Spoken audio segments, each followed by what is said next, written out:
Good afternoon, everyone. I'd like to call to order this Joint Records and Public Safety Services Committee. First item on the agenda is the Pledge of Allegiance. If you would please rise.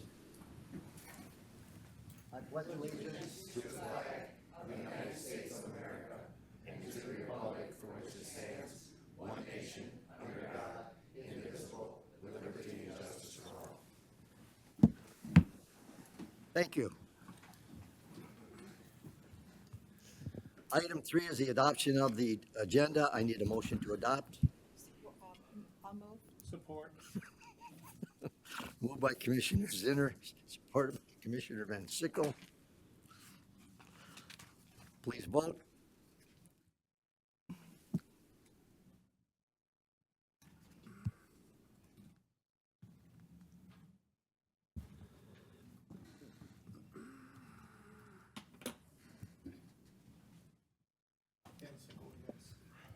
Motion passes 12-0. Thank you. Item 4 is the approval of the minutes from the Joint Public Service and Record and Public Safety Committee minutes dated August 13th, 2024. I need a motion to approve. So moved by Nard. Or it's been moved by Commissioner Nard and supported by Commissioner Hall. Vote.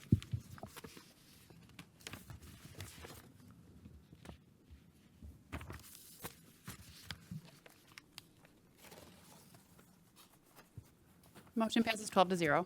Thank you. Item number 5 is public participation.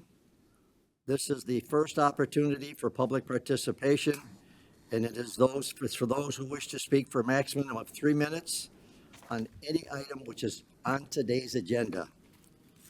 There will be a second opportunity for people to speak under public participation at the end of this meeting for those who wish to speak on any issue.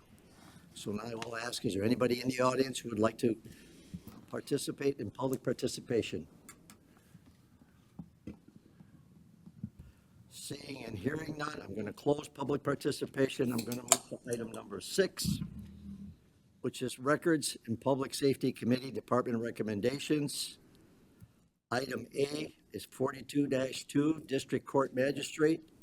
This is a Circuit Court Judge's appointment with the board approval. I believe the magistrate coming up is Scott Ausilio, and Jean Cloud is going to speak on behalf, I believe, if she's here. Yes. Motion. I need a motion to recommend this to full Motion to board. recommend to full board. Support. I have a motion by Commissioner Grote, supported by Commissioner Gannon. And Jean, if you would speak up, come on up and speak there. If you folks would speak up at the microphone, please, because with this addition that we have, sometimes speaking through, it doesn't clear all the way through. So don't be bashful. You like an Italian, speak loud. All right, I like that. Go, Jean. Is that good? Good afternoon, everyone. I am here to request the approval by the Board of Commissioners for the appointment of the next magistrate in 42-2 District Court, who is Scott Ausilio. By way of history, the 42-2 District Court covers the jurisdictions of New Baltimore, Chesterfield, New Haven, Lenox Township. I believe that covers all of them.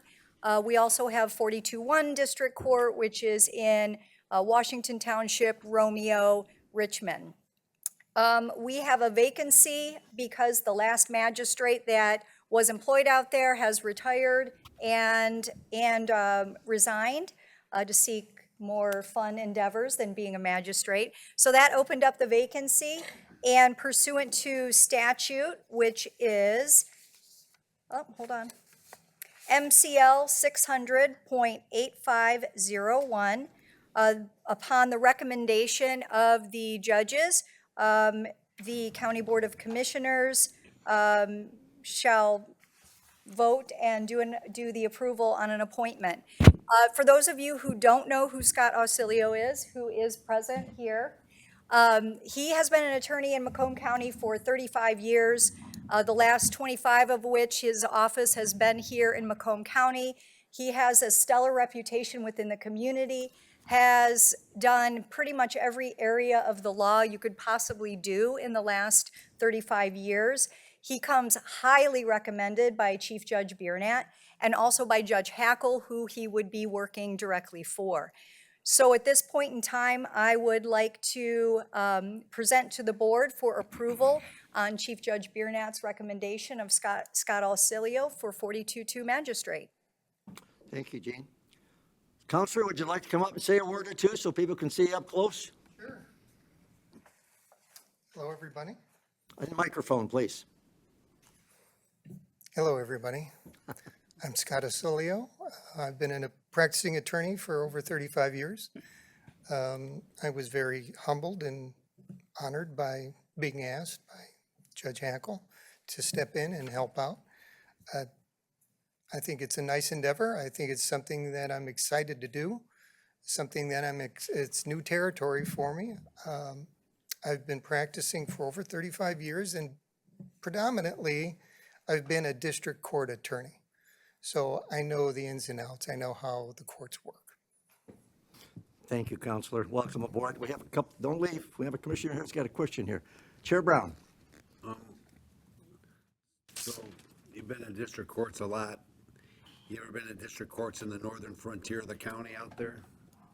Yes. Yes, I have. I've been in all the district Judge courts. Rancilio. I'm sorry? Judge Rancilio. Okay. Have you known her? Yeah. You get,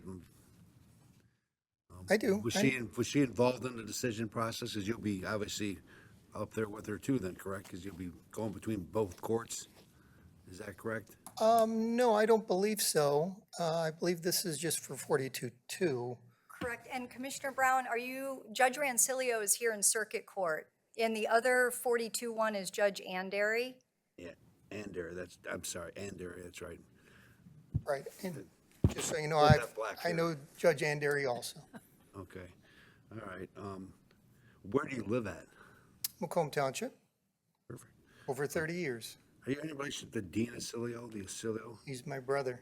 Yeah, Is that Dean good or bad, Chairman Brown?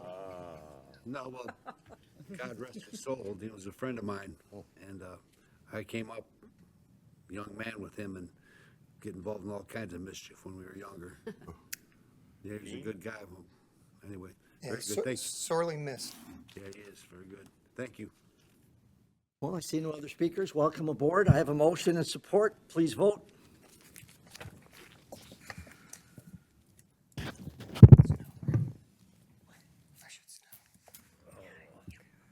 Nard votes yes. Here we go. Yes. All those in favor say aye. Aye. Opposed? Motion passes Welcome 12 to aboard. 0. Thanks, Gene. Thank you. There it is. All right. Oh, We're here we just go not as- again. They just can't keep up with our fast Good pace day of today. operations. Today could be a good date. All right. We were down south. Here it'd be too, perfectly Kyle. acceptable. Let's go to item number B, which is intergovernmental contract, St. Clair County Juvenile Detention Service. This is actually no cost to the county. I have Director Orenda Westfall here from the Juvenile Justice Center. I need a motion to recommend this to full board. Kyle? So moved by Nard. Support Lucido. I have a motion by Commissioner Nard, supported by Commissioner Lucido, and you guys, folks, come on up, Rhonda. Hi, good afternoon. I'm here today to ask the board's approval to renew our detention bed rental contract with St. Clair County Court. This is a request for a 2-year contract. The first year, there'll be an increase from the existing per diem rate, and then the second year will be an additional increase. Our current per diem rate is $169 a day. We would be proposing in this contract in the first year an increase to $176 a day. And then in the second year, an additional increase to $183 a day. So this contract would be starting on January 1st of this upcoming year, going through the end of December, and then the second year, of course, would be the next fiscal year, calendar year. All set? All set? Well, we have some questions. All right, excellent. Commissioner Hall. Thank you, Chair. Hi, Rhonda. Hi. What is the average daily population at the Juvenile Detention Center now? The average daily population since the beginning of the year, January 1st, is 26 kids. 26. 26. And how many do you expect from St. Clair? We are allotting them, we are staffing a total of 30 beds. We allot St. Clair County up to 5 beds, and then our local court has the remaining 25 beds. St. Clair is consistently using those 5 beds, at times asking for additional beds when our local court isn't using them. Our local court's average is about 19. Thank you. Thank you, Chair. You're welcome. I see no other speakers. Please vote. Rhonda, don't leave. Okay.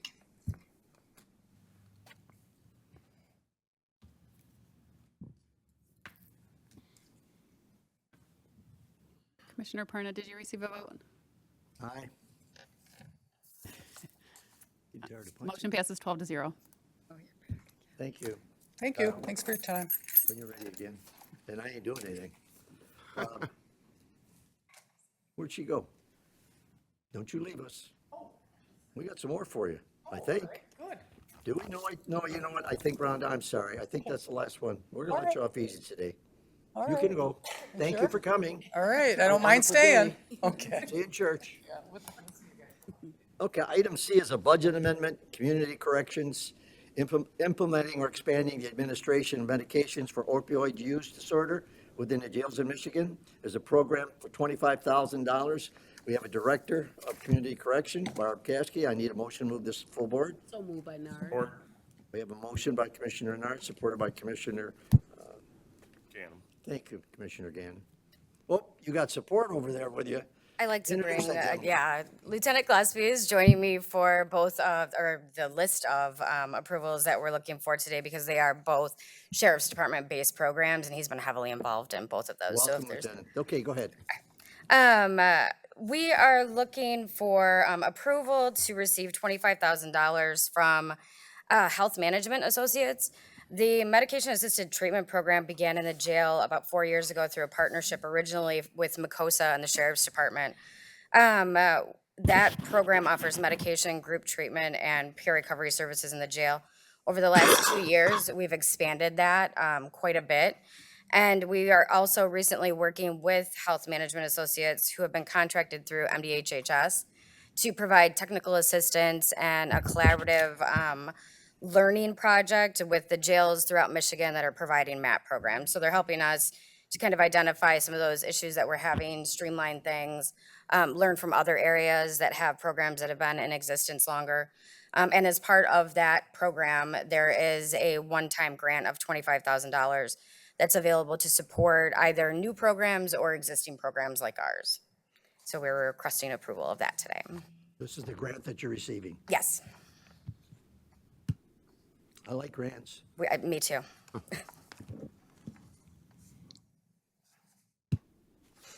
I see no speakers, and I have a motion in support. Please vote.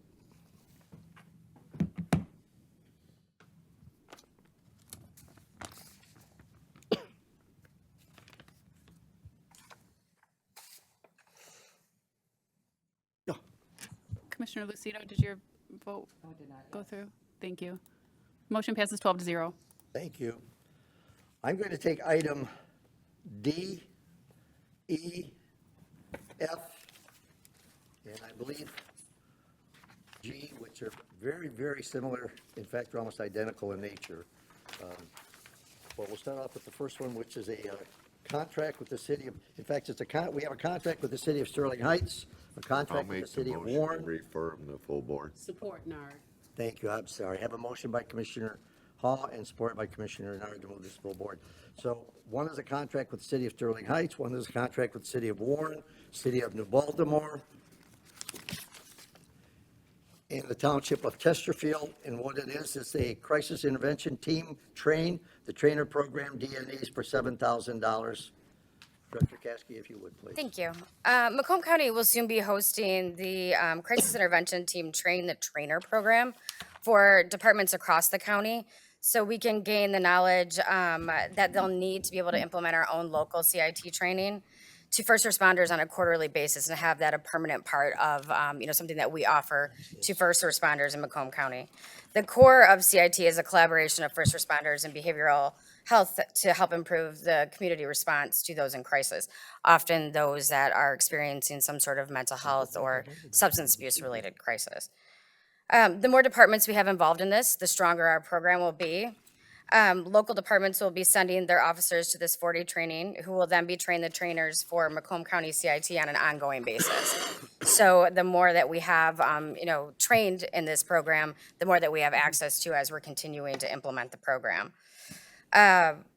We're requesting approval of agreements that would reimburse from the opioid settlement fund for the 32 hours of standard rate time for up to 3 officers sent per department, not to exceed a total of $7,000 per department.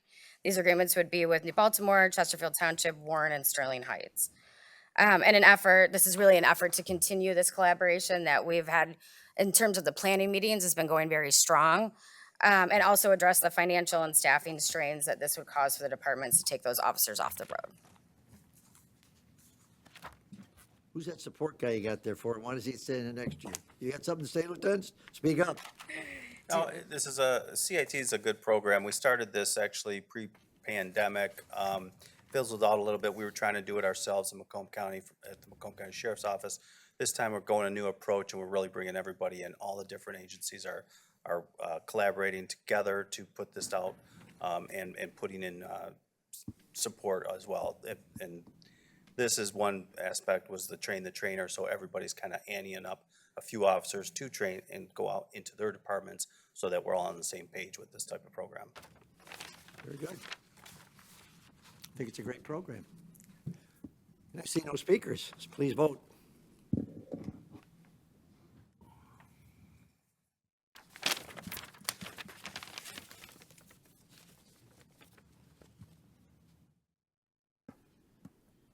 Motion passes 12-0. Thank you. Thank you. Thank you. Item 7 is a Records and Public Safety Committee correspondence from the State of Michigan Department of Health and Human Services letter dated August 30th, 2024 regarding state ward chargeback rate of calendar year 2025. I need a motion to receive and file. Motion to receive and file. I have a motion by Commissioner Van Sickle, supported by Commissioner Lucido. Anybody have any questions on it? Please vote.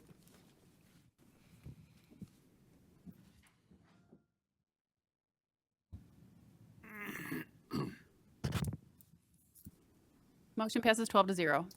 Thank you. At this time, I'm going to turn over the gavel to Commissioner Perna for Public Services Committee presentations. Thank you, Commissioner Romano. Item number 9, I'd like to combine 9A, B, C, and D together. Motion to receive and file items A through D. Support, Lucido. A is a Detroit Regional Chamber, Michigan's only statewide voice of automotive. Vicki, tell us about that. Fantastic. Well, good afternoon, Commissioners. So items A, B, C, and D, we have invited a lot of our partners here today to talk about some of the specific programs that they've worked really closely with our department on. But it goes beyond just planning and economic development, and I hope that you guys get to enjoy hearing their presentations on the impact they're having on a region, but more importantly, how they help support the services that we provide within our department. So with that, I would like to invite Glenn Stevens. He's with the Detroit Regional Chamber to talk specifically about Mich Auto. Thanks, Vicki. Thank you, Commissioners. Commissioner Brown, Adam Majestic says hello. Very good, thank you. Thank you for your service to the county and to the state. We appreciate it. There's a lot of slides here. I'm not going to cover them all. You have the deck, but I do want to touch on a few. I've been privileged to be before you before, and thank you for the support you provide us. Our job is to protect and retain and grow jobs in Macomb County in Michigan. That's what we do day in and day. And it's centered on the auto industry, but that intersects with defense, which intersects with auto space, which intersects with energy and all the different technology industries. It's a very entwined industry. So I won't cover the history and who we are, but I want to touch on a couple key things. Our board leads us. It's a very active board, and Vicki is gracious enough to serve on that board. You'll see that it's very diverse. We have the large OEMs. We have smaller companies, we have economic development. Actually, Maureen from the Detroit Regional Partnership sits on that board too. But this is important because they guide us. Our voice is different than a lot of associations too, in that it's very diverse too. We have everything from OEMs to suppliers to startups to economic development. In fact, we work very closely with Velocity here in Macomb County, which I'll touch on in a second. A lot of diverse industry stakeholders around the state. But really what I want to share with you and what you do to enable our support and your support for our work is we focus on, number one is the talent pipeline, and I'll get to that. Advocacy, the industry transition, and economic development. One of the key parts of our focus in talent is in a project we call U-Drive, and I'll talk about that in a second, but we've also been able to expand our presence with you in Macomb. I think unequivocally your manufacturing day is probably the benchmark in the state. They do a real good job in some communities on the west side, but I think Macomb kind of leads the pack. And Drew Coleman from my team now sits on that committee to help run that, so we're very integrated into manufacturing day here in Macomb. The other thing I touch on here is this U-Drive project. U-Drive is where we take young professionals in the industry working at different levels, and we ask them to be the influencers for other young people around the state. And our first person that we utilize to do this, and she's still with us today, is Caroline. Her picture's on the far left there. She's from Macomb County, grew up here. She started in college, decided it wasn't for her, went to Macomb Community College, excelled there. Now she's a controls technician for one of the companies here in Macomb County. She's just a dynamic young lady, and she uses social media with us to share the news about how does she not just work in Macomb County and in Michigan, but how she lives here, where she goes. For example, she'll go to the farmer's market and she'll talk about being there. This is the influence that we want her to have on younger people to attract them into the industry. As you all know, talent is what drives the industry. So this is a big project for us, and your support helps enable this. We're also a voice in Lansing. I was there yesterday for a couple meetings. We work on a lot of different issues. Our number one thing that we're trying to get focused on right now is an R&D tax credit. Michigan is one of the few states that does not have a research and development tax credit. We're close, and that's one of our big priority areas, but there are many others that we're focused on. The other thing I want to talk about is this industry in transition. And I'll stop on two things to finish here. Number one is the startups. So it's really important for new companies to incubate. So we work with Velocity, and we have a company from Velocity called Vayum. The logo is real small there. Some of you may have heard of it. They're part of our program, and we're helping connecting that Macomb County company to new opportunities, capital, and talent.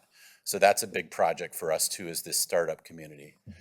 But really one of our biggest focus areas has been with Vicki and the team on Romeo. I can say that there's a lot of diligent work on it.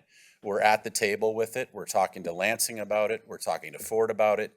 We're talking with partners who are working on business attraction about it, because obviously that's an important facility and employment base to your area and not into the state too, in the region.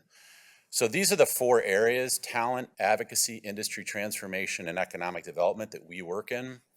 Your support for us helps us do that work. We're completely funded by industry and economic development and private companies. And I thank you for your time here today. And I don't want to PowerPoint you to death, but I'll stop there and take some questions and see if anybody has any comments or questions.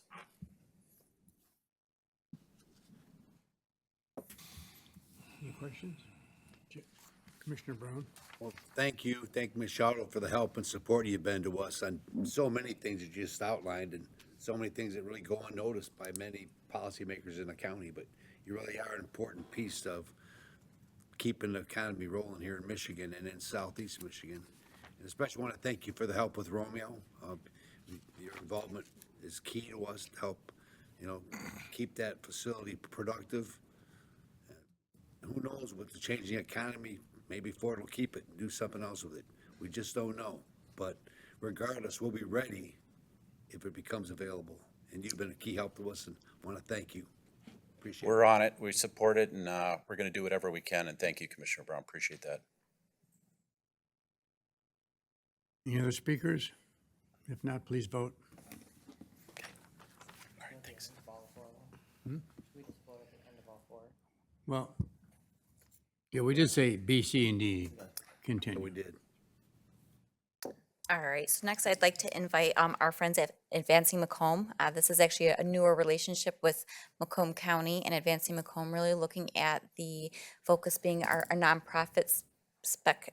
You know, what I find with our small businesses, a lot of times those nonprofits need that same type of care and attention, and it's great to have a partner such as Advancing Macomb. So if I can invite Phil and Angela. Good afternoon. Thank you, Vicki. Happy to be here today. We're really excited for this new partnership that's been developing with the Macomb County Planning and Economic Development Department, and I'm very happy to be here today to be able to share some information about how that's been shaping up. Let's see. All right, so first I want to share with you a little bit about what it is that we're doing for nonprofits in Macomb County. The services that we're providing under our agreement with the county include resource navigation, helping nonprofits learn about and gain access to resources such as funding, consultants, educational opportunities, network building, anything that can help them to be better nonprofits. If we can help connect them with resources or make introductions to people that can be helpful, whether at funders or as collaborative partners in other nonprofit organizations, we're interested in helping to be able to do that for these organizations. We do coaching with organizations. Usually that's a longer term sort of engagement where we're focused on some broad issues or challenges they may be facing and helping them overcome those challenges or find ways to get through what it is that they're up against. We are hosting skill building workshops. We did host one of those in June, and we have two more that I'll mention a little later in this presentation that are coming up in October and November as well. But those are opportunities that we can provide a deeper dive education into particular topics that might be a little trickier or a little stickier for nonprofits to understand and operate through. We also provide technical assistance, which is similar to the skill building workshops in some ways, but we provide that in a little more of a direct fashion to nonprofits in a one-on-one sort of engagement that is really around helping them work through very specific types of things like where to find grants if they need that, or how to develop a grant proposal, or the nitty-gritty in developing an actual fundraising plan for a given year. We also operate a nonprofit roundtable program, and that program is a free opportunity for nonprofits to come together and learn more or gain access to information and educational resources. There's some themes here that you're hearing in terms of what it is that we're trying to deliver and connect nonprofits with in each of these program areas. The Nonprofit Roundtable has been a successful program that we've operated now for 4 years since the pandemic, and actually Angela has been doing that to a very great audience, so thank you, Angela, for that.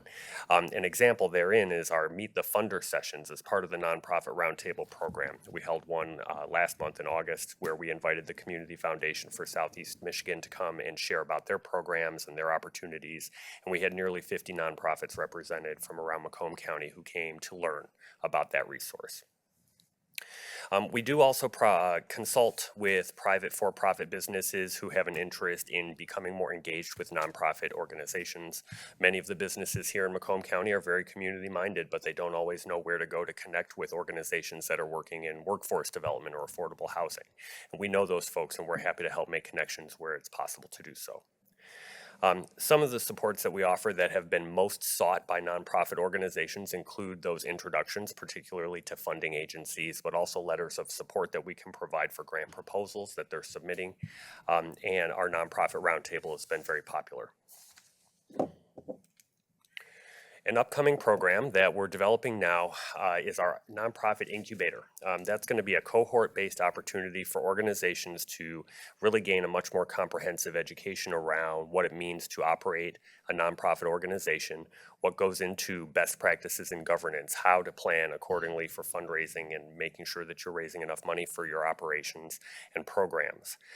It'll cover other fiscal management, marketing, public relations, all of the key things that nonprofit leaders really need to have a grasp on in order for their organizations to be impactful, successful, and sustainable.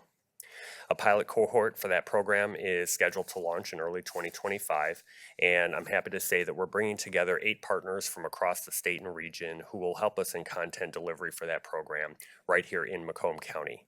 I think it's worth saying that Advancing Macomb is the only intermediary nonprofit organization, an organization that works to support other nonprofits in these ways.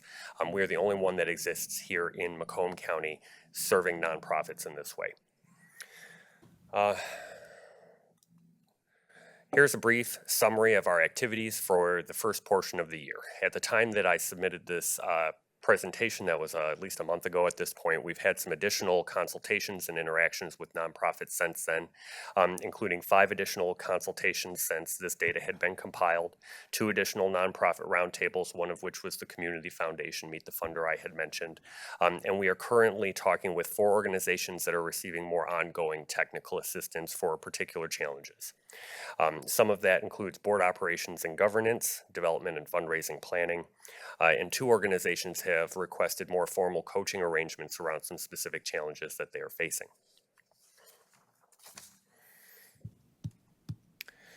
Here's those upcoming workshops I mentioned. They're both on the basics of grant writing. The first one is broadly for nonprofit organizations on October the 15th. We're hosting that at Romeo Middle School. The second workshop is basics of grant writing, more focused on municipal governments and some of the intricacies therein. That'll be hosted at Macomb Community College's University Center on November the 14th. Registration for both of those will open next week, and there is a $10 registration fee, which is made possible, that $10, by the support that we're receiving through this partnership with the county. Finally, I would be remiss, and Angela will yell at me later if I don't mention that we have our Community Engagement Summit coming up at the end of this month, which is a great opportunity for anybody who's interested in learning more about best practices in community engagement. It's great for municipal leaders, nonprofit organization leaders, community leaders, anybody who wants to learn more about how to effectively engage community in the work that they're doing. Information about that is available on our website. That's all I have, but I'm happy to answer any questions. Commissioner Brown? Thank you for coming and presenting. You know, the seed we planted a few years ago with the help of planning and development to develop the relationship we've got now is really going to yield great fruit. I mean, you've already started, and the potential is just, it's outstanding. I mean, it's going to help us raise, you know, us for being targeted, often been accused of not having enough money coming into our county through our nonprofit sector. These grant writing programs is the first that they've ever had in the county, and that I know of, for municipalities and nonprofits. How do you market to the nonprofits? How do you let the nonprofit, because I've seen the list of nonprofits some years ago, and it's a long list in our county. How do you go about marketing to them? It is a very long list, yes. We rely on partners. We have our own network of nonprofits, of course, that we've built over the years that we send the information to.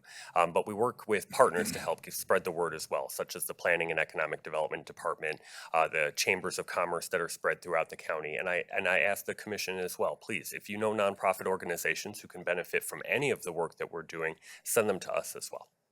Yes, commissioners, this is a way to make you more relevant in your own districts with the community people that you all socialize with and been involved with, and it's really a great thing, and something to be taken advantage of, help your communities develop in their own way. And so congratulations, and we'll see you later this month or next month, whenever. Thank you. Thank you. Thank you, Commissioner. Commissioner Ganem? Yes, I run a nonprofit. It's a benevolent fund for first responders.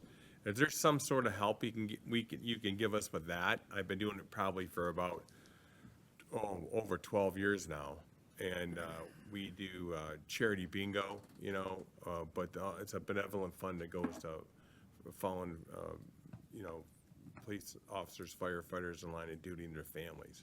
Is that something you can? I'd be happy to talk about it. It seems likely there are some things that we can share with you, resources, information, provide some advice and guidance on particular things. So yeah, let's talk about it. I'll get a hold of you. All right. Thanks. No other speakers? Thank you very much. Thank you. Thank you. Vicki, let's go to number C, Detroit Regional Partnership. All right, I'd like to invite to the podium Maureen Kraus. She's with the Detroit Regional Partnership. I'll tell you, she's no stranger to Macomb County. Actually started off in economic development here many years ago. So with Maureen, have you present on the DRP. Thank you so much, Vicki, and it's really terrific to be here. Actually, I started in Macomb long before I moved here when I was 2 years old to Macomb County. So grew up here, started my career here, and love coming back to talk to all of you. So it's great to be here. I too have more slides than time, but you all have them. So always happy to answer questions here today or certainly after the fact. Just some basics, because I know I've been here before and I've spoken with many of you. Our organization is just under 5 years old. It's formerly was housed at the Detroit Regional Chamber, where I worked with Glenn, and became a standalone organization almost 5 years ago, representing the city of Detroit and the 11 county region around it of 5.5 million people.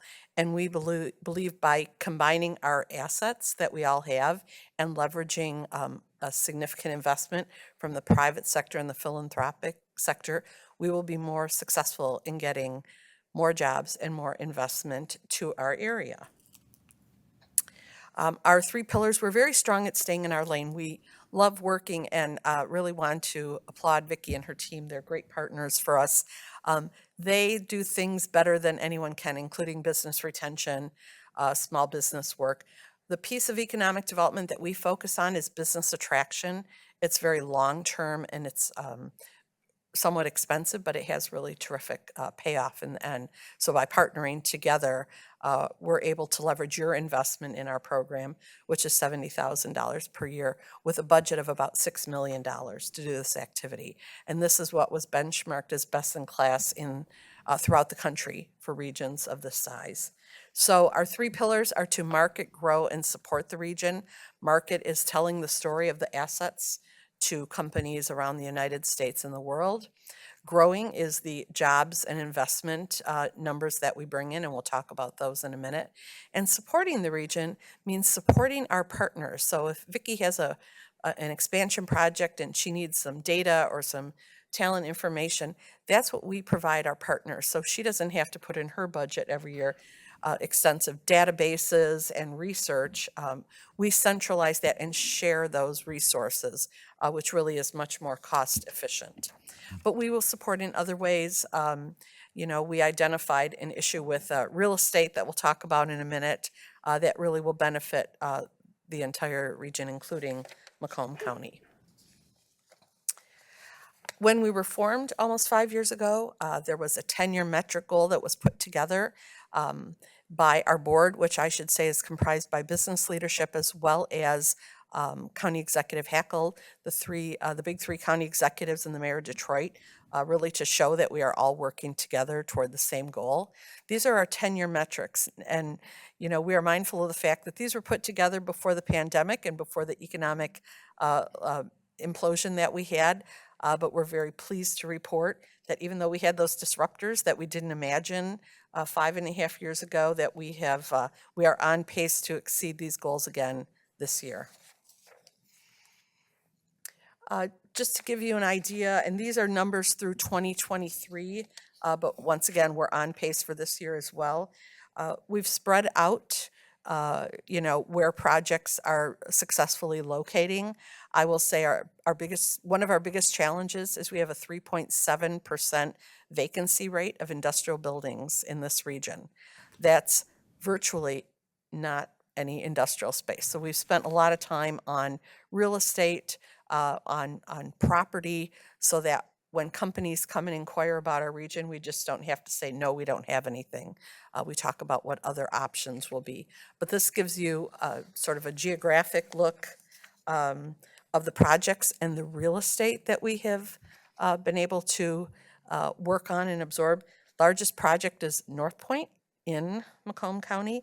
That was important that we are starting to get companies, developers that are coming into our region that will do some spec space. So when a company has a need, whether it's an existing company in your county already or a new company, that we don't have to just say, no, you'll have to look somewhere else. So it really is an important part of what we market to are developers who will put some real estate space up so it's available to work at the speed of business. Here's just a quick list of the projects recently that have located in Macomb County. We have several others that should be announced within the next couple of months, including one that I visited recently in Germany. That was sort of the closing pitch and finalization, and they're thrilled with what they'll be able to do here and announce here shortly in Macomb County. Once again, I won't go through these two because you have all the details and I'm not going to read a slide, but Gestamp is a firm that we worked for over 2 years with to get them to finalize on their location in Chesterfield. So we're pretty happy about that one. And Niagara is 2 years old, but we just put up a couple examples to describe the way these projects go, what they look for, and the type of assistance that we provide them with partnership with the Macomb County team. One thing I want to point out, when we were formed 5 years ago, a cluster study was done on what is the best technology and industries that make sense for our region. 7 sectors that you see here were decided upon. What we've really seen after 5 years is 3 of these are only really the strongest. But we are looking forward this coming year to what are some new sectors that we might not have even imagined 5 years ago, including in the clean tech space and the hydrogen space. And we're going to do a deep dive with our research team to see what are the opportunities. Our work is very data-driven and strategic, so we don't just go chasing things that we don't know about. We chase things that we have the best opportunity to win. Very quickly, 2 programs that we have, our Global Epicenter Mobility, which was also on Glenn's slide. We led that for the region to receive a federal grant to help our companies, our small and medium-sized companies, our talent and our entrepreneurs make this conversion from internal combustion engine to electric vehicle and beyond lightweight vehicles.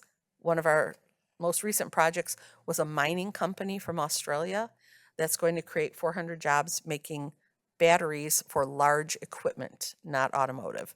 And that is actually a more advanced than automotive industry, and we're happy to have them here. So the Global Epicenter Mobility really funded projects throughout the region, 25 different projects. I like to tell people that grant did not go to my budget, it's shared with 25 different regional programs. And then finally, the Verified Industrial Property Program. This is our work to ensure that we have over 200 sites that have certainty that we know what's on the real estate, what is needed to make it development ready throughout our region, 10 acres and above. And I will share with you the first question we ask, is this a project that the community is interested in? Because not every community wants development or wants certain types of development. We identify that first before we go any further in assessing that property to see if it's ready for projects. So that is work that we're currently engaged in. The program is going very well, and in fact, the state of Michigan is modeling their statewide program after the one that we've put together for the Detroit region. I put this slide of our team because there might be some faces we've borrowed a few talented people from Macomb County. I came from here many years ago. Justin Robinson is our number 2 guy, and he's a Macomb County alum, as well as Jess Worley in our research department. So we're very appreciative of the talent that you have grown here that is really still serving you in a different way. So with that, thank you for your time. Once again, thank you to Macomb County leadership, as well as Vicki and her team for being just terrific partners with us. Any questions? Thank you very much for your presentation. Thank you.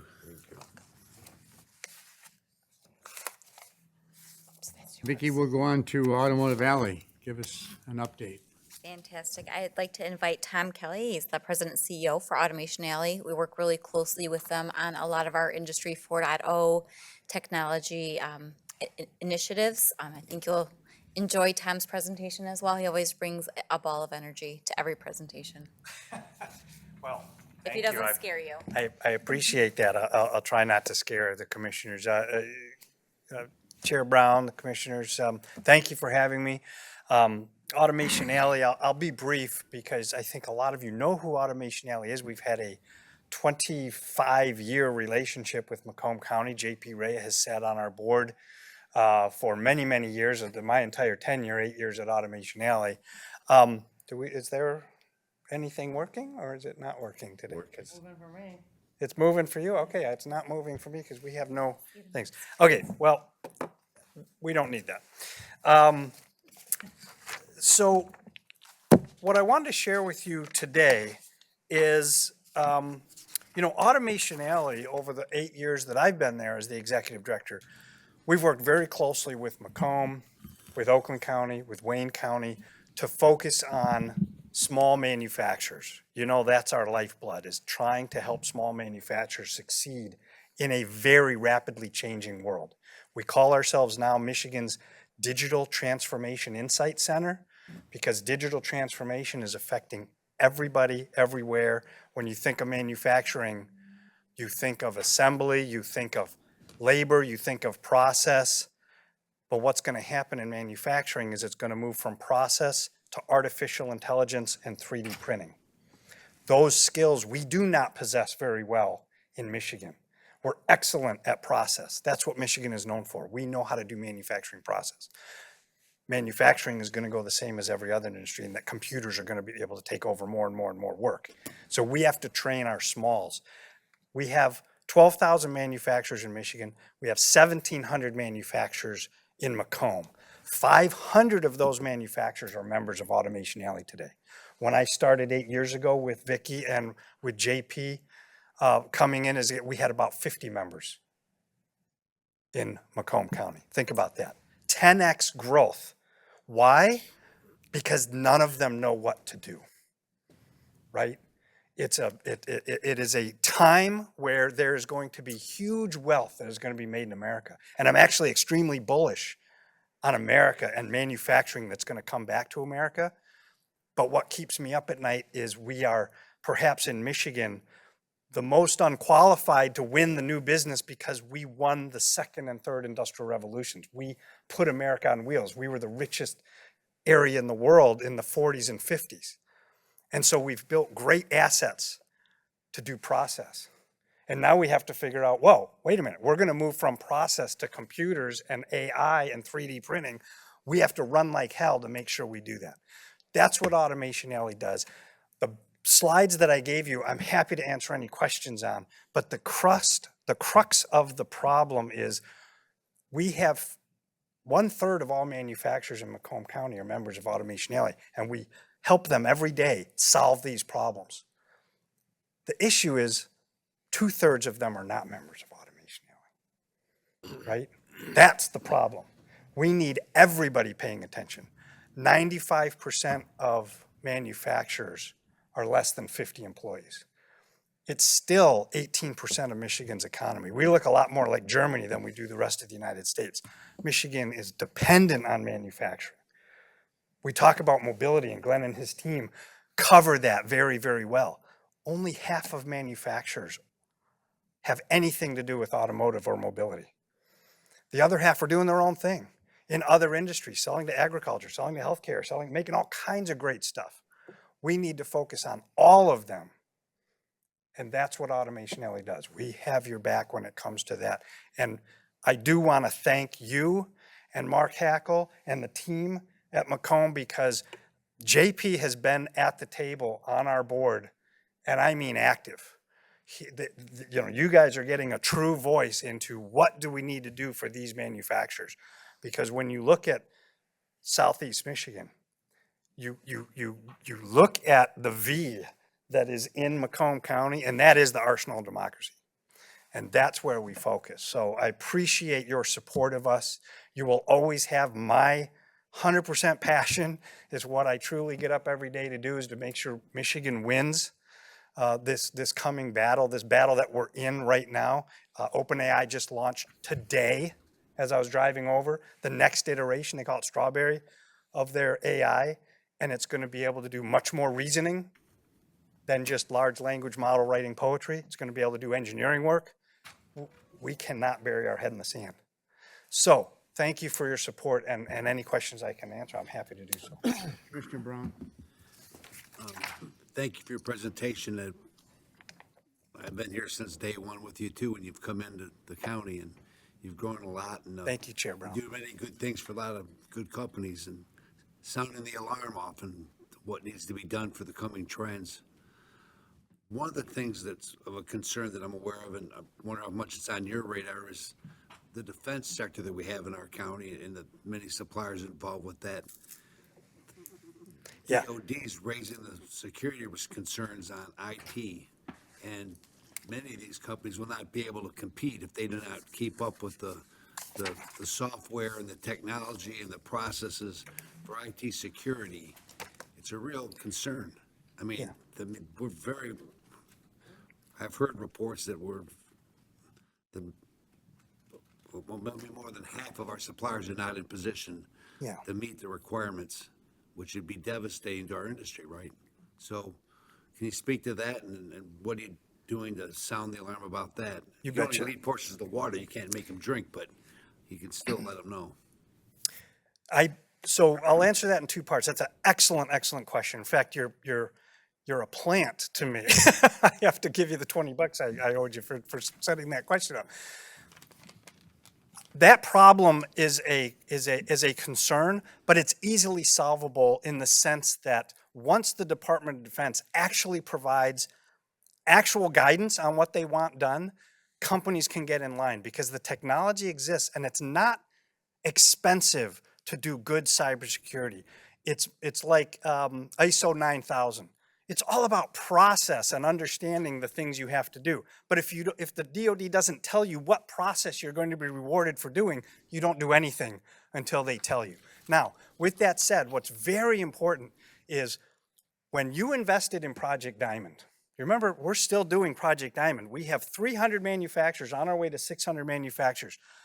We're building a community of small manufacturers specifically designed to be the back-end manufacturing for the Department of Defense at a scale. In other words, if I have 300 small manufacturers, each with capabilities, I can print 300 things at a time. I don't need a great big capital stack factory to do it. I have it distributed.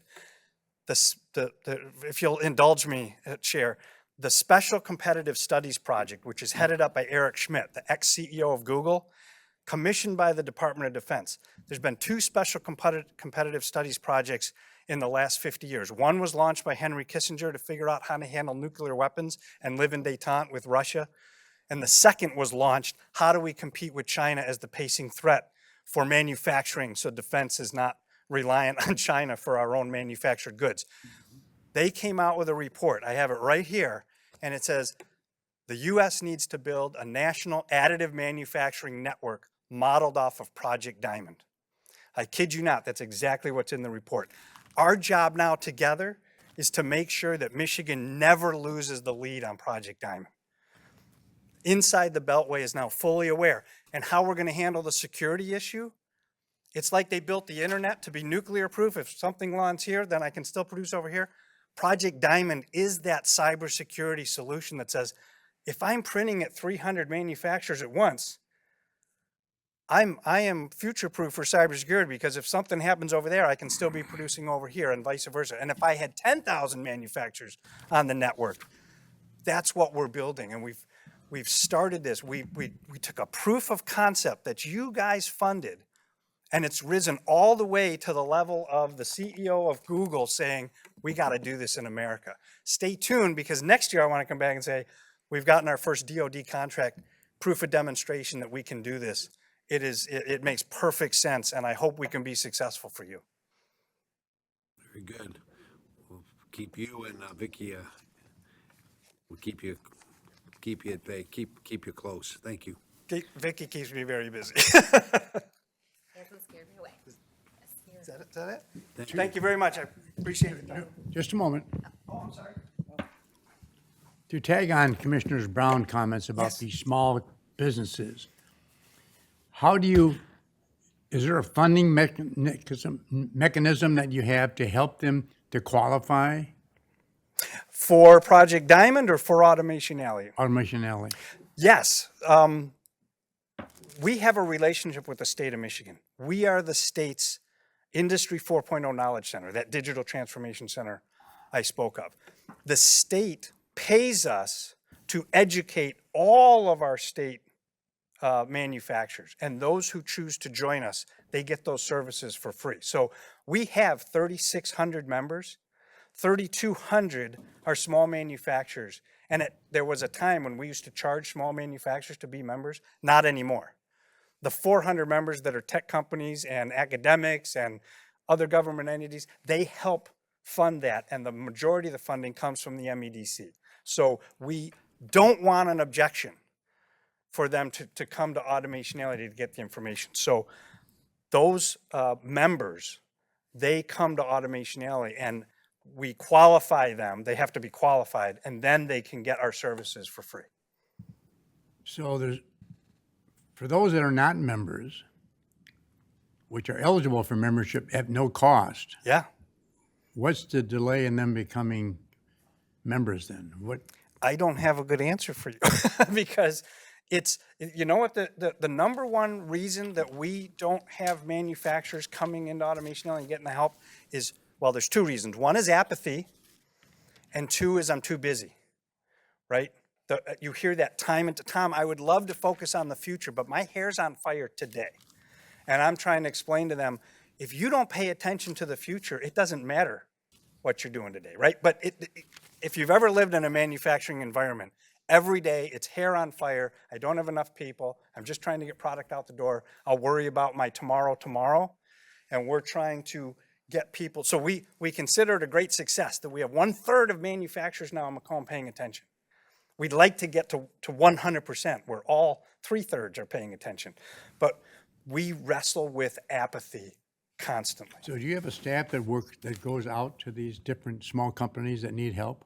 We do, but it's a very limited staff. You can imagine we're trying to serve the ones that do want to pay attention to us, right? So we're maybe it's a bad analogy. We're trying to get as many people to the lifeboats as we can to say, we got to save you guys because you got to change. And I don't have time. If you're not willing to come along with me and learn what you need to know to survive this digital transformation, I can't not pay attention to the ones that do want to learn. So we need help, any and all help you can give us. And by the way, Vicki and her team have been fabulous. The reason why we have this many is because Vicki and her team have been relentless in saying you need to become a part of Automationality. You need to start reading the materials they're generating. You start attending the events and learning. So you need more small businesses to hold your hand, or you hold their hand. Yeah, but vice versa. We'll take both because it's the smalls that teach the other smalls. In other words, if I tell you to go get a collaborative robot, you're going to think I'm preaching to you. If your buddy who owns a business down the street buys a collaborative robot and says, this thing paid for itself in 8 months, you're going to go out and buy a collaborative robot. You see how that works? That's life. You need your validation from your community. And that's why the more community we can build up, the better we'll be. Thank you very much. Thank you. Commissioner Brown. Just want to say you're done. Thank you very much. We appreciate it. But I just want to point out to commissioners that this is a good example of the partnerships that planning does on a daily basis. We have a lean staff compared to what we really need for a county with so much manufacturing and industry in our county. Our staff is lean, but because they lean and partner with these other organizations, we get more value for our dollar. And so being involved with these other organizations serves us many times over whatever amount of money we're investing in, the small amount of money that we invest comparatively. I mean, one of those businesses from the Detroit Regional Chamber, one business locates in, they're going to pay taxes far in excess of whatever we invested in for the $70,000 we put in.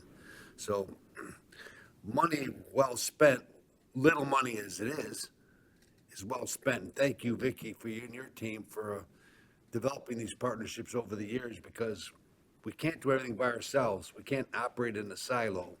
And more together in a region, I mean, this is the center of manufacturing for the whole country, and we got to keep it there. And all of us have a role too. All of our manufacturers, all the people we know in our communities that we reach out to looking for help for us or for other people, you could go out there and say, listen, Automationality, did you check them out? Are you part of this group or that group? we're all emissaries for the county and helping your own local communities. And again, it makes you relevant to your local districts because you're out in the community. You're the liaison to all this information that they have no knowledge of. And this is for the economic development side of things, it's great. We just heard a presentation from our nonprofits. Those are all things that you can do individually in your community to reach out. And some of us are doing it and some of us know it. But just a reminder that there's so much resource we could bring to bear to help our communities grow, whether it's manufacturers or nonprofits. And we've got the keys to the information. We just have to let people know about it. And we have a role in spreading the word as well as Vicky and everybody else that's involved in the process. But it's, we got a lot of good things going on in this county. We do a lot of good things, and we don't get credit for it necessarily, but we sure do. And again, just kudos to Vicky and the team, and all of us for funding it, because we pass the budgets. We write the checks to fund all those programs. And if it was us funding it, it wouldn't happen. So just a pleasant reminder of how good things are. Thank you, Don. I always say we're small but mighty are the individual partners behind me that really provide those great resources that quadruple our resources, our outreach. You heard from some partners that are, international, where we cannot be. Actually, Maureen's heading to Denver. We can't be in Denver, but I promise you, she'll be talking about Macomb County while she's there. But thank you very much for allowing us to be able to bring our partners to hear what they've been doing for us throughout the year, and look forward to, being able to present next year with them on some of the accomplishments that we're able to bring together. Thank you. Thank you, Commissioner Morell. Thank you, Vicki. Let's move on to item number 10, Public Service Committee recommendation here, budget amendment, planning economic development. Chair, we need to vote. Oh, on the A to D, yes. Please vote.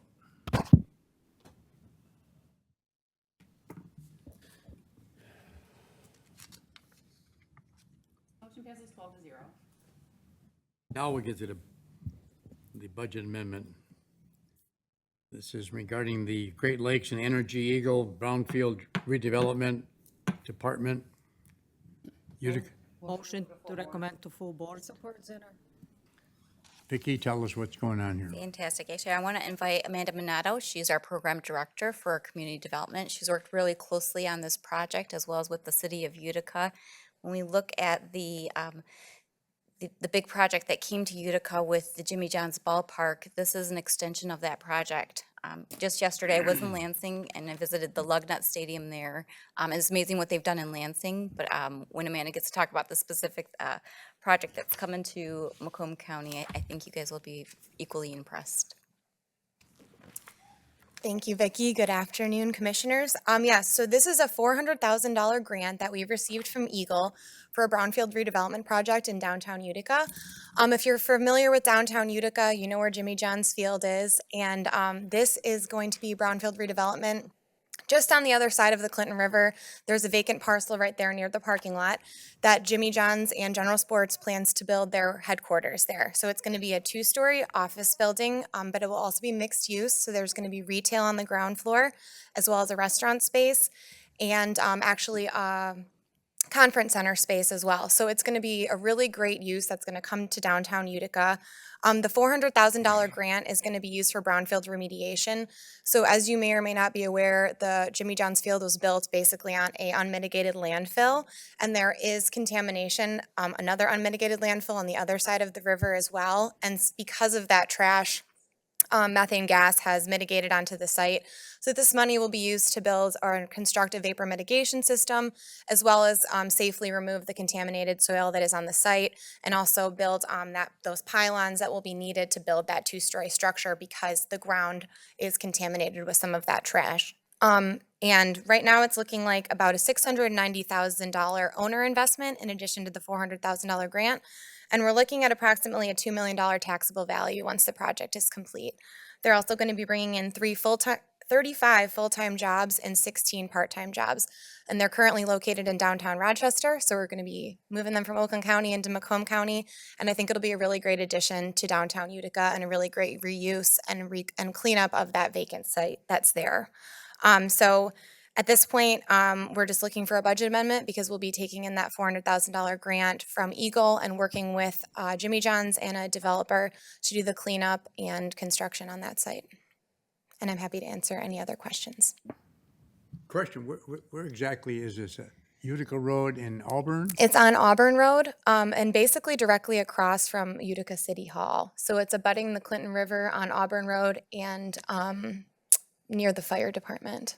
Because the fire department's across the street from the police department, isn't it? Yes, it's all kind of in that general area. The exact address is 7525 Auburn Road, but it's pretty much right in the heart of the downtown.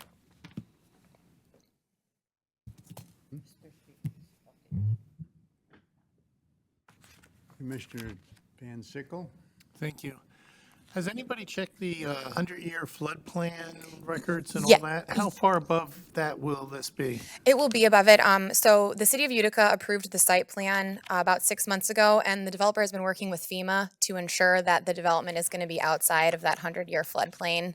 So we have the trail that kind of goes through that property as well, and it's going to be built up slightly above that. So it is outside of that 100-year floodplain. And the trail will remain? Yes, the trail will remain, and they're actually going to be constructing an outdoor patio as well. That's going to be open to the public, so people can. Their restaurant is going to be called JJ's Dog House, so they're going to be selling gourmet hot dogs with the counter off to the side. So you'll be able to ride your bike up there, or come there after the game or before, get a hot dog, sit on the patio, shop at their retail store, and different things like that. Do we do anything as far as the county for mosquito spraying or anything? Because the river, and there's some mushy areas. Yeah, not at the county level. I believe that portion of the trail and that property is owned by the city of Utica. So with regards to mosquito spraying, I know we work with invasive species removal, so we'll do things with Phragmite and stuff in that area, but I'm not familiar that we do anything with mosquito spraying of any kind. But I can check with the city and the Public Works Department. Okay, good. Thank you. Mhm. Thank you, Chair. Thank you, Chair. I've been to that, well, I think everybody probably has been there, and it's lovely, it's great, it's so much fun. But when there's an event, the traffic is outrageous around there. It's just horrendous. I mean, I think they should really have police officers guiding the traffic. It is so desperately bad. Yeah. So this will provide even more people coming to the area, I would imagine, because it's all real close there. Yes. So right now, all of the parking is actually for the event is located behind the parcel that this will be built on. So we won't be losing any parking. And the city has expressed similar concerns. I actually am the consultant planner for the city of Utica, so I've been working with them throughout this process. What they've made us aware is that this is going to be primarily during office hours, and any employees that would be working at the headquarters are already at the games now already. So they're coming into downtown Utica from Rochester to work or facilitate the game. So the hope would be that they'd actually already be in downtown Utica starting at 9 a.m. and wouldn't actually be adding to any traffic coming in during the games and then leaving afterwards. But there shouldn't be any impact on parking. And yes, I've been down there during games. It is a lot of traffic and a lot of congestion. But the city did already approve the site plan, so they are hopefully going to work with the police force to mitigate any additional traffic issues, so. Thank you. Mhm. Thank you, Chair. Commissioner Grant? Thank you. How much time the city has to use the grant? Oh, 2 years. 2 years? Mhm. Yes, and I actually just had a kickoff meeting with Eagle this morning, and we're ready to move. Starting date? Yeah, it's ASAP. Okay, so Yeah. that's to hear. This is in my district. Yeah. The traffic is not that bad. I attend a lot of those events, so traffic in Utica is not that bad. You just gotta park far away, walk a couple streets over, and it's good. That's a great job on the grant. I Thank really you. appreciate We're it. very Thank you so excited. much. Mhm. No other speakers? Thank you very much. Thank you. Please vote.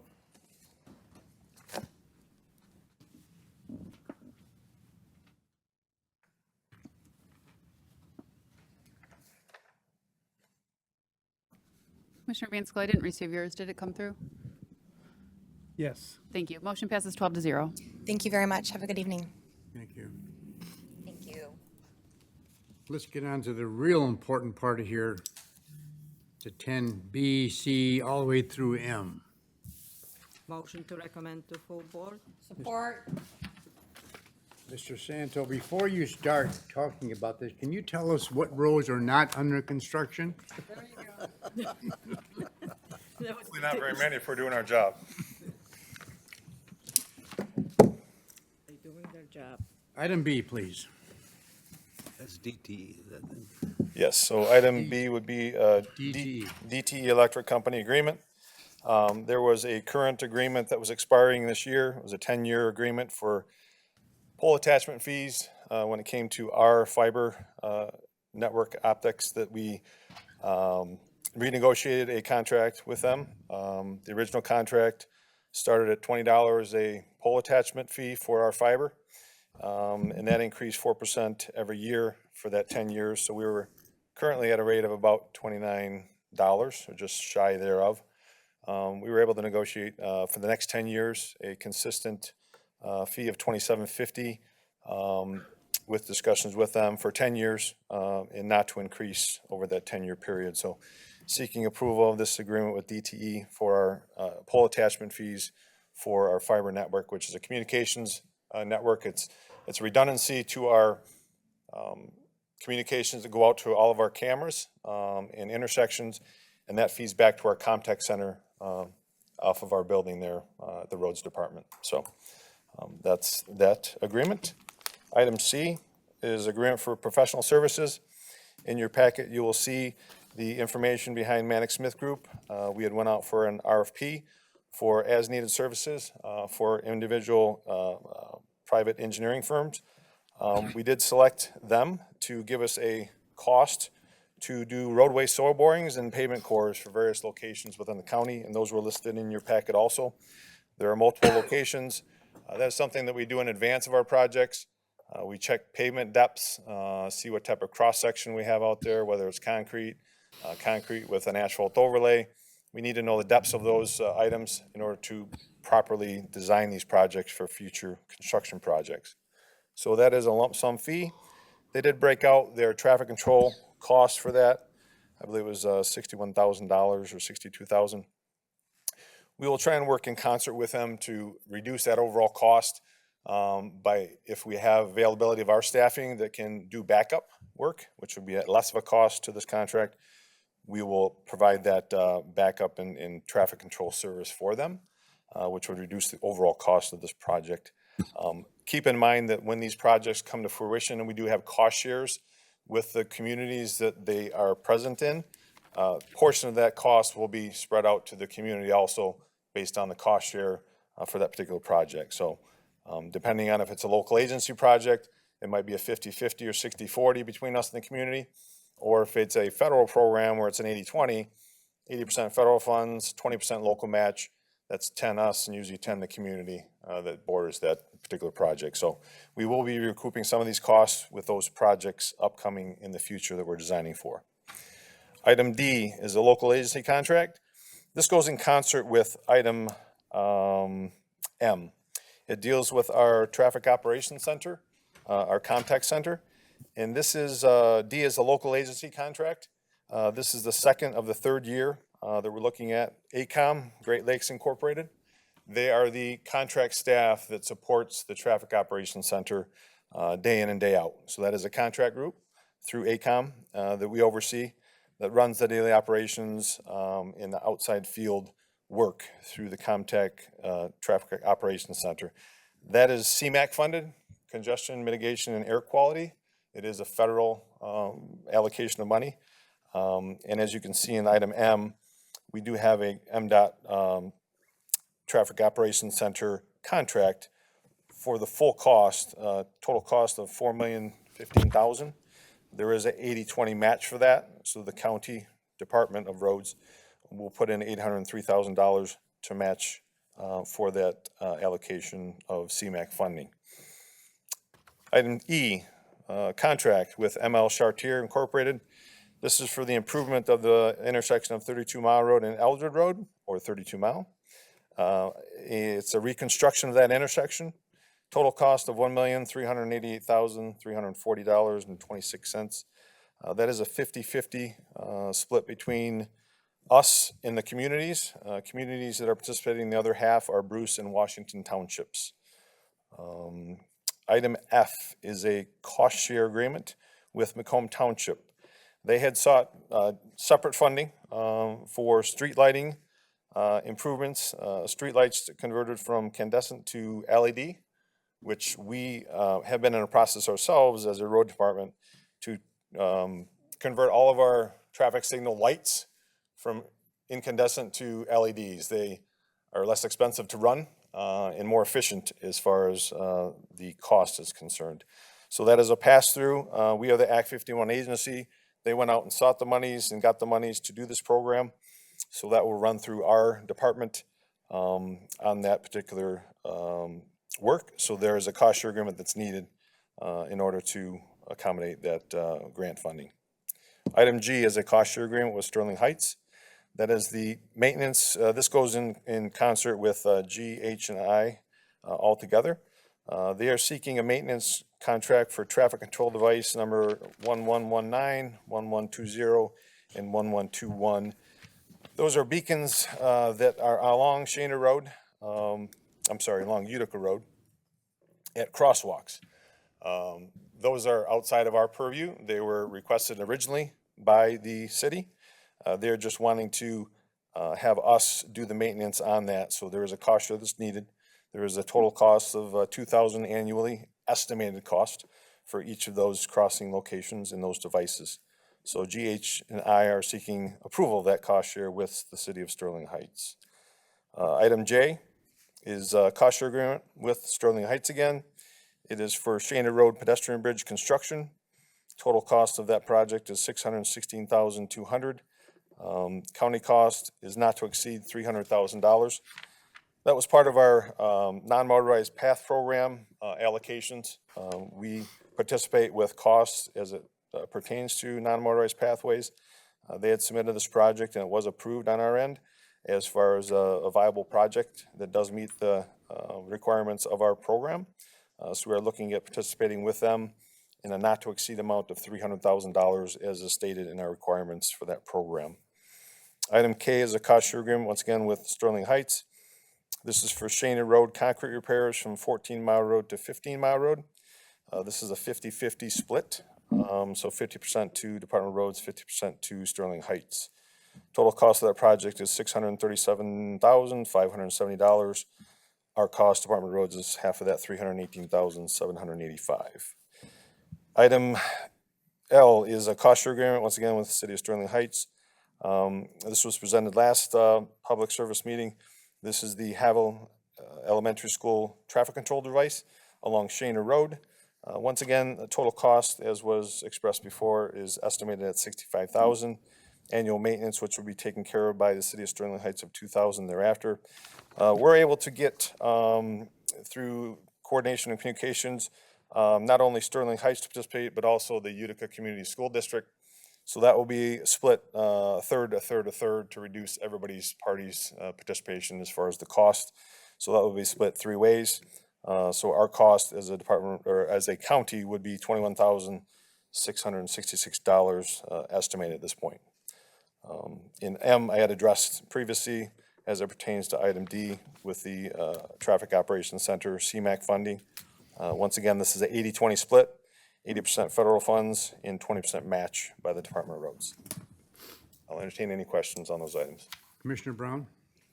Thank you. A lot of work being done. It's awesome. Thank you very much. The intersection of Mound and 32 Mile Road, Eldred. It's Eldred, it's Mound Road. Yep, to the north. Very important, definitely necessary, but just this morning, I heard some more concerns about the design of that intersection. And I'd like to have a meeting with the team to talk about that before we move this thing along to the next. Well, we got full boards next Thursday. We have a meeting sometime between now and then to talk about, there's some, now is not the place to talk about the issues, but. Correct. I can express that our staff has been meeting with residents out there and explaining, the process and the project and working with them. So I guess Well, I we know- can I know they work have. offline as far I as. just want to get the other side of the story. I just need time to talk to your staff about that. So we could set up a meeting. Sure. I'm Be more very than happy to. available, so, but it's definitely needed. So. It'd be a great project to improve the safety Not a lot efficiency room out of there. the intersection. It's an Correct. interesting job. So thank you. Thank you, Mr. Commissioner. Chair. Commissioner Van Sickle. Thank you.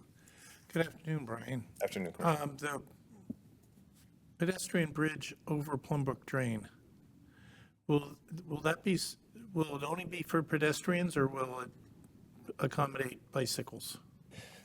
If it's part of our program, it will be accessible by rollerbladers, bicyclers, pedestrians. Okay, because you called it a pedestrian bridge and I didn't see anything in the write-up to say that it would be suited for other uses. It'll be wide enough for. I was afraid there might be steps. No, my understanding is there's no steps on this pedestrian bridge. There wouldn't be steps going across to it. It would be at grade on each side of the crossing. Okay, thank you. Thank you, Chair. You're welcome. Thank you, Commissioner. Thank you. Commissioner Perna? I'm sorry, I don't know if I was on. I keep pushing, doesn't show my name up. You're not on here. I keep I'll pushing. recognize you. Having problems with this, if I may. I'll recognize you. Thank you. Hi, Brian. Good afternoon, Commissioner. Brian, this cost share agreement is $2,000 for the traffic control repair stuff and maintenance and stuff. And I'm looking at this cost share agreement, maybe you can, and it says, under the authority of state law, county and city hereby agree to participate in the cost of maintenance on the above referenced traffic control device. So I don't understand how you're saying there's no cost to the county when it says the county should share in the cost. I'm looking at cost share agreement, location Utica Road at Dodge Park, Sterling. Just one of them, there's three of them in there, but it says under the authority of state law, county and the city hereby agree to participate in the cost of maintenance of the above referenced traffic control device on the basis of the division of costs as determined by the provision of applicable statutes. What am I missing here? We're getting in for a freebie on the county's end, and Sterling Heights is paying 100%. Listen, if you're not sure, you can get back to me, let me know. That would be great, but it's No, like what two or page three was of that these on, things. Commissioner Romano? What page was that on? Where did you read it? I'm reading it under, Is that the first page? Sterling Heights, Utica, and I'm reading it under my attachments, under my PDF. Was it on the first page? What page? First page, PDF, first page. And the heading is Traffic Control Device Cost Share Agreement, and that was location. You said it was the first page. That would have been item L. I mean, there's other municipalities that are involved in traffic control devices, and I'm trying to figure out why those particular, not only ours, mine Sterling Heights, but other municipalities. I'm Looks sure like the there's a reason second for it, but paragraph. Once again, with this crossing, there was a past cost share agreement that was at the purview of the requesting party, which was not the Department of Roads. It's a request of the city and/or the Utica School District for this particular crossing to be installed. I'm sorry, I'm talking about the $2,000 Utica Road crossing at Dodge Park. It's $2,000 for that one, it's $2,000 for maintenance of traffic control on Utica Road crosswalk. There's another $2,000 one for Utica Road crosswalk northwest of Dodge Park. And I thought there was a third one. And there's another one, maintenance control device Utica crosswalk southeast of Dodge Park. And there's another $2,000. Like I said, if you're not sure, you get back to me, let me know, but I just don't understand why. If it states in here that it's a cost share agreement between the county and the city, and the county and the city hereby agree to participate in the cost of the maintenance, I don't understand why we're footing the whole bill as far as Sterling Heights is concerned, or other municipalities are concerned. I can double check, but the cost share agreements for the other ones, the traffic control devices, probably have original Pardon me? 50-50 participation. Page 385, Mr. McKee is saying, in where? The agenda packet. In his packet? I have my individuals. I don't have the full numbers of All right. what you Well, guys get a are chance to supplying. take a peek at it. The other question I have, if I may, right, on the, So if I can just, go ahead. I can confirm this, but I would assume that the cost shares with the other locations do have a 50-50 participation between the road department and the community. This one at Havel did not have a 50-50 percentage. I'm sorry, I'm not talking about Havel, forget Havel. I'm talking about the other ones. The 2000, the Utica Road maintenance for the traffic, let me read it out to you, maybe that'll make more sense to you. Cost share agreement, Sterling Heights, Shaner Road, or that's pedestrian bridge.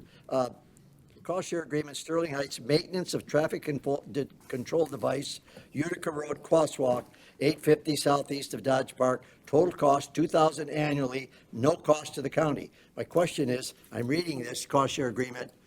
Well, he's gonna show it to you. There you go. Make us all smart.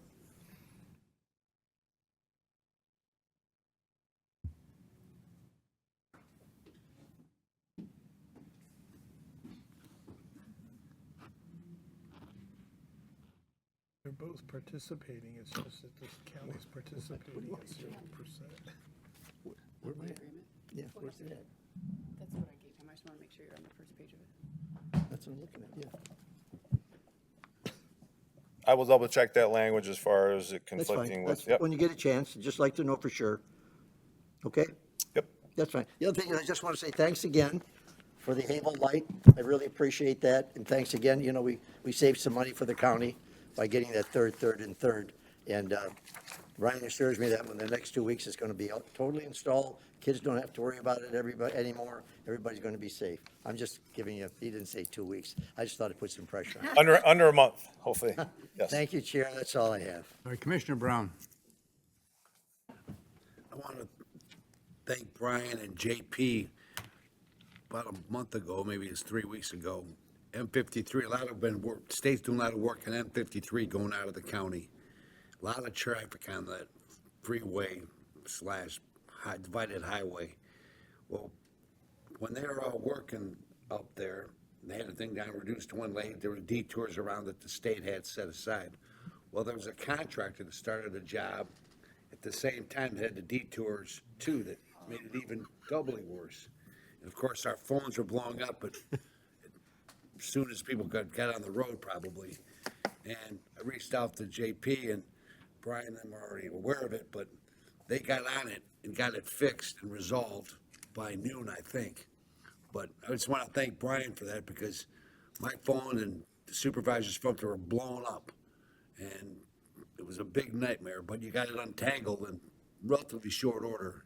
And just want to say thank you for that, because it really is appreciated by the local officials up there who were blowing the phones. And obviously the driving public too were upset too, but things are smooth and it's going great. And the work's basically done now up there too, by the way. Yes. But thank you for getting involved so quickly. JP was down in Detroit doing something, and I don't know where you were probably doing something too, but they got on it right away. And it's a credit to the staff that, you know, if you got problems, they get on it, and I appreciate it. I know JP went out to the project site, as did I. And obviously, we try and mitigate all coordination issues between our projects and other, whether it's state or other local projects. It's not a perfect science sometimes. We try and get our work done in concert with other entities, state and local agencies. It is a challenge, but obviously our phones were ringing off the hook also. Do appreciate the latitude to, you know, try and work and resolve issues as they come up. That's what we try and do moving forward. We're not always seen in a good light for, one, not fixing the road sometimes without having funding, and two, fixing the roads and then creating traffic issues. So it's kind of a double-edged sword sometimes, but I'd rather be yelled at for doing something than not doing something. But it is a challenge, and I thank you for your words, Chair Brown. It is a challenge sometimes to coordinate efforts between all different agencies, so we do our best. Commissioner Van Sickle. Thank you. When the city or the county install new traffic lights, like for instance, I remember the one on 53 in Utica, they had it flashing for a couple weeks before they actually put it into regular service. Along that thinking, has any thought been to putting some of these traffic sign trailers over by the Havel light to alert motorists that there's now another control there, so that some kid isn't walking across properly and somebody who is used to the road and just blowing through? Well, once again, this is another measure, additional measures to create a situation where it brings to the attention that there is a crosswalk upcoming. It's still up to the person driving, the motorist, and the person crossing to be able to check and make Yeah, sure I that the understand, vehicles but are I was wondering stopping. if, you know, So they have these little self-contained you're talking about a portable changeable message board? message thing that, you know, about whatever, about one of those on each side of that for a couple weeks to say, hey, there's a new traffic control thing here. That is not the typical that we do with Okay. these types of projects, whether it's traffic signal or additional beacons for a crosswalk, pedestrian crosswalk. The intent is to build additional safety measures to warn the motorists in advance that there is something upcoming, but it is still up to both the motorist and the pedestrian or bicyclist to be aware of the situation and conditions to ensure somebody just can't blindly walk out in an intersection or a crosswalk without checking to make sure that the vehicles are slowing down and stopping. So there's onus on both, but we don't typically do a portable changeable message boards in these types of situations. Just a thought, because many people are on sort of autopilot, and if they've driven that road for literally years, they might blow through. Just a thought. Thank you. Thank you, Chair. No other speakers? Please vote.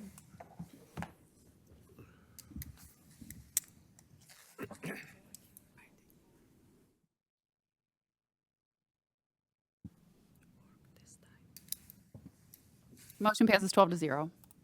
Thank you, Commissioner. Take care. Item 11, Public Service Committee Correspondence, Macomb County Department of Roads Project Update. Motion to receive and file by somebody? Support. Please vote. Hey, it's working. Yeah, if you use e-vote. For me. Like if you use e-vote. Motion passes 12-0. Item number 12, anybody from the public wish to speak? I see nobody out there. 1, 2, 3. Public participation is closed. I'll call on commissioners for any comments. Mr. Romano, you spoke several Thank you, times today, Chair. but go Yeah, ahead. just I don't know how many of you do know or don't know Gordy Wilchinski.